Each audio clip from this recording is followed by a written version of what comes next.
here. It's if we had set aside gallons or pails of water, it just turns out that the need is that of a swimming pool.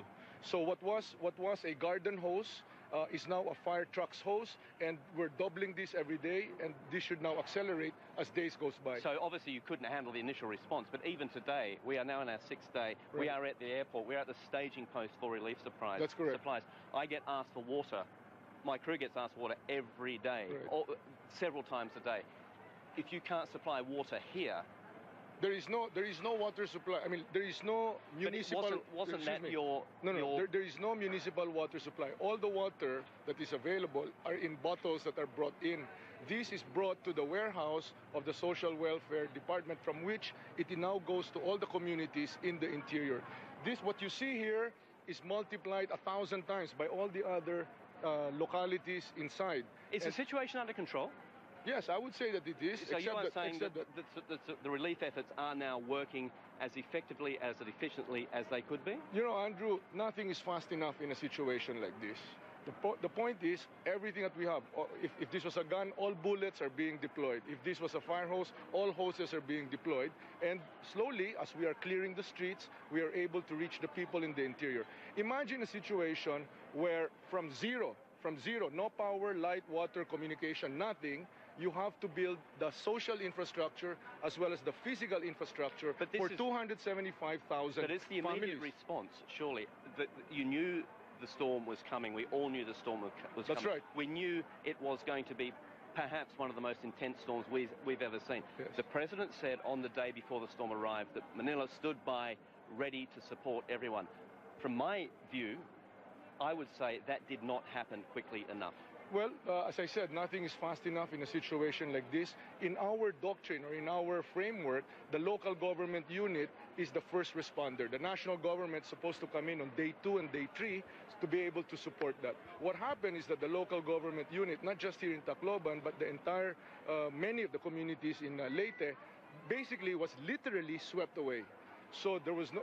Which puts more emphasis on the central authorities to provide immediate assistance. That's right, and that's why on day 1, on 0 plus day 1, we were able to reopen the airport. On 0 plus day 2, we opened the road to the airport. And now here we are, day 6, all the municipalities are now accessible by land. I travel into the city every day. Right, yeah. I have been. And every day I have been passing the same bodies on the street. Maybe what I want to know is that you are trying to reassure the people. Right. The people are living wherever they can. They are still living next to decomposing Let me just corpses. correct that. They're not the same bodies.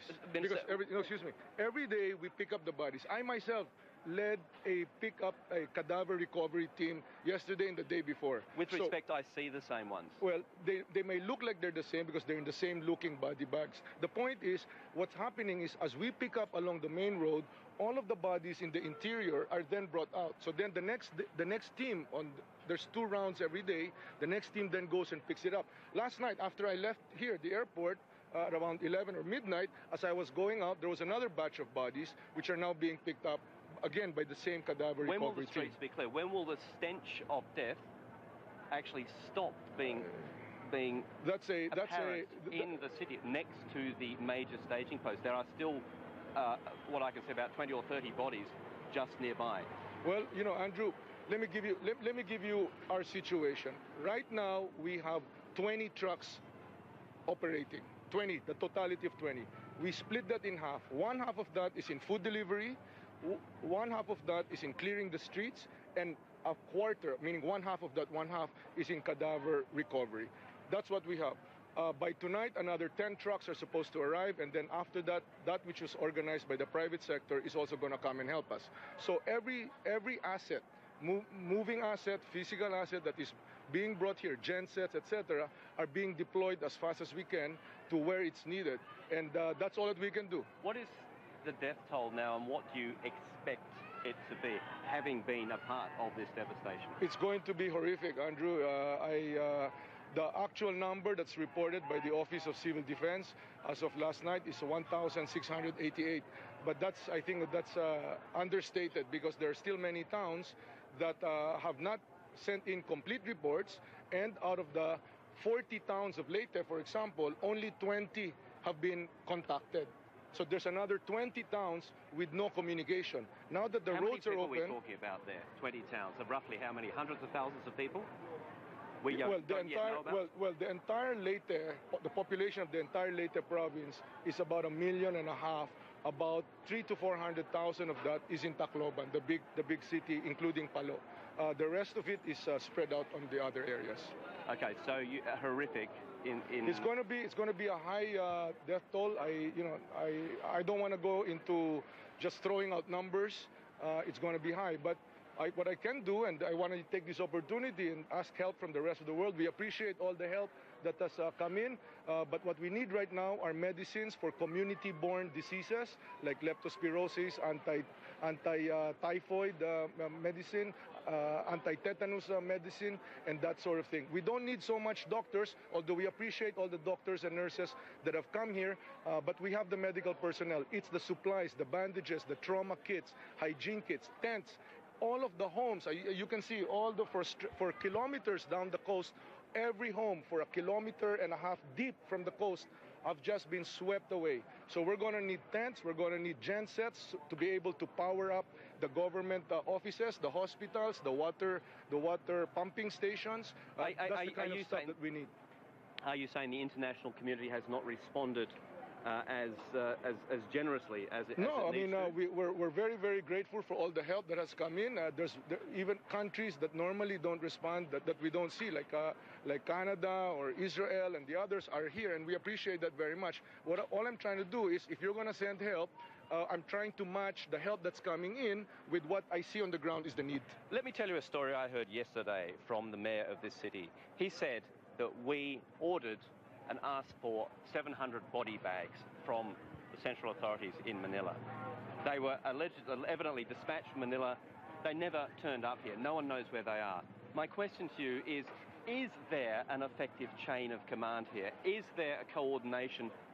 Do you think that you have the right structure in place to deal with this? Because, again, from what I'm sitting, it seems to be uncoordinated. It doesn't seem to be working nearly efficiently enough. Well, as I said, every effort, there's nothing as big or nothing as fast in a situation like this. It's chaotic. There's no baggage tags. All the supplies just come in unmarked boxes. So yes, it's very easy for I don't even know about that, but it's very easy for 700 body bags to get lost. Nonetheless, as of yesterday, I know that the Army and the local city already has 500 body bags that they're deploying. So those body bags are going to be found, and we're going to need more. And there's more that's coming in from the central office. Do you think martial law should be declared here? I know a curfew is now in place. Yeah, well, even the curfew, the curfew is de facto, not de jure, because the city council cannot get a quorum because they themselves are victims. But surely you need to override bureaucracy and red tape in this situation. Which is why it is de facto, meaning it's in place even if there's no technical paper legalizing it. It is de facto, the PNP is enforcing it. We have brought in 1,000 additional PNP from outside of Tacloban and Leyte to be able to augment the forces here. I'll give you an example, Andrew. Tacloban Police Station has manpower of 293. On day +1, that is Saturday, 24 hours afterwards, Saturday, only 20 showed up. They're all they're swept away. They're victims themselves. Their houses are swept away. They're looking for their loved ones. We don't know. Today, as of last night, the count is 50. So that's why people from the outside have to be brought in. All right, we're going to have to leave it there. Thank you. Secretary, thank you so much for joining us.